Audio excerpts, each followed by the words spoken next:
भाई उत्तर प्रदेश पुलिस की जो भर्ती आई है ना, उसमें जो फिजिकल आपका स्टैंडर्ड टेस्ट है जिसको हम शारीरिक मानक परीक्षण बोलते हैं, उसमें आपकी जो हाइट है पुरुष कैंडिडेट की वो 168 सेंटीमीटर है, यानी कि 168 सेंटीमीटर। लेकिन इसमें जो एसटी कैंडिडेट है उनकी हाइट 160 सेंटीमीटर ली जाती है। ये ऐसे ही महिला जो कैंडिडेट है उनकी जो हाइट है ऊंचाई वो 152 सेंटीमीटर है, लेकिन उसमें 5 सेंटीमीटर की छूट है एसटी कैंडिडेट को। इसका मतलब ये हुआ कि general candidate other state Uttar Pradesh के, ओबीसी ईडब्ल्यूएस वाले और एससी की जो हाइट होती है वो सेम होती है। केवल एसटी कैंडिडेट को ही, वो भी यूपी का जो एसटी कैंडिडेट है उसी को छूट में आपको 5 सेंटीमीटर की छूट मिलती है लड़कियों को, और 8 सेंटीमीटर की छूट मिलती है पुरुष वर्ग में। ऐसे ही महिला के लिए सीना नहीं होता है, केवल पुरुष के लिए होता है। तो पुरुष के सीने अर्थात चेस्ट की प्यार दोस्तों 79 सेंटीमीटर ली जाती है। फुलाव के साथ 5 सेंटीमीटर होनी चाहिए, यानी कि फुलाव के साथ 84 सेंटीमीटर आपका सीना होना चाहिए पुरुष कैंडिडेट का।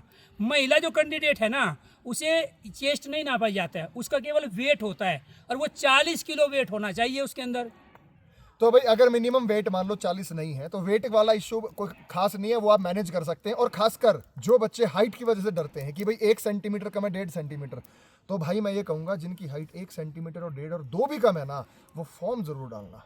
इसके लिए आप फॉर्म को ये पहले ही सोच लेंगे भाई मेरी हाइट कम है, फॉर्म नहीं डालूंगा, तो ये आपके साथ गलत हो जाएगा। क्योंकि हाइट के लिए भी कैसे मैनेज करना है उस पर भी हम एक डिटेल वीडियो बनाएंगे। तो ये वीडियो उन बच्चों के लिए जो हाइट में 1 सेंटीमीटर या 1.5 सेंटीमीटर कम रहे। जिसका भी वेट हाइट का इशू है, कम है, जिसका वेट या हाइट 1 साल में जाके भर्ती पूरी होगी। 1 साल में आपकी जो एज होती है ना 18 से 22 साल या 25 साल, उसमें ग्रोथ होता है, और किसी के भी शरीर का ग्रोथ होता है। तो इसीलिए आपको ध्यान रखना, अगर 1 से 2 सेंटीमीटर आपकी ऊंचाई कम है तो फार्म जरूर भरो। वो 2 सेंटीमीटर का गैप आपका आ जाएगा जब फाइनली आपकी ऊंचाई नपेगी। ऐसे किसी लड़की का अगर वेट 3 किलो कम है, 2 किलो कम है, वेट बढ़ाया जा सकता है कुछ महीनों की तैयारी में, तो उनको भी फार्म भरना है। किसी का वेट ज़्यादा है तो उसको वेट को तोड़ा जा सकता है।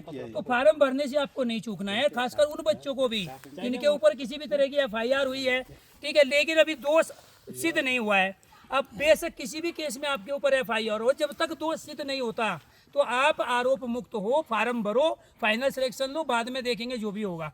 ऐसे ही बहुत सारे कैंडिडेट ऐसे होते हैं जिनके डॉक्यूमेंट्स में गलतियां होती है, आधार कार्ड में गलती है, बाकी दूसरे डॉक्यूमेंट्स में गलती है। आप उनको बिना सही कराए पहले फार्म भरो और बाद में उनको हम सही करा लेंगे। 10th के डॉक्यूमेंट्स में अर्थात सनद प्रमाण पत्र में जो चीज़ है ना, उसी को आपको फार्म में फिल करना है।